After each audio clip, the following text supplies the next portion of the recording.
Okay, here we are, Matthew Russell Lee, Inner City Press, here in Foley Square, heading into the EDNY. The Larry Ray trial today did not begin at 9. Yesterday, Mr. Ray was taken out in an ambulance, his second seizure of the trial. We'll stay on it, including, well, I'm not going to connect the dots. You can find quite a detailed, carefully worded article and a new project called John List Gone online. But I want to talk about a prostitution client in the United States. And the first one of this series is Mr. Fomba Sirleaf. He's the son of the former president of Liberia, Ellen Johnson Sirleaf, a good friend of Antonio Guterres. He's put her on innumerable UN boards. He's palled around and said how somehow by contact it makes him more legitimate.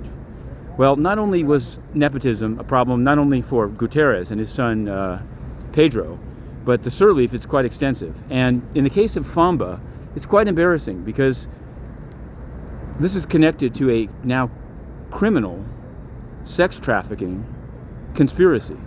Let me say it again. Criminal sex trafficking conspiracy, son of the president of Liberia, good friend of Antonio Guterres. Now, speaking of another crime family, in the EDNY this morning, Colombo reputed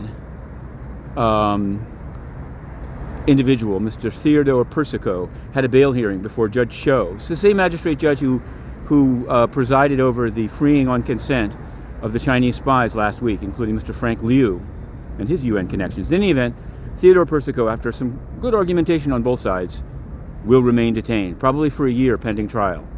At the United Nations today, two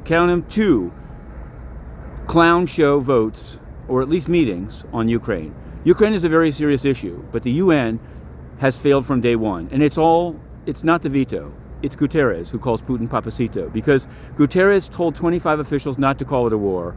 Since then, he's been back-shucking. There'll be a failed vote in the Security Council at 3, and there's a debate right now in the General Assembly that we'll also cover that has no teeth, so we'll lead nowhere. We will stay on this case, including the connection of corruption.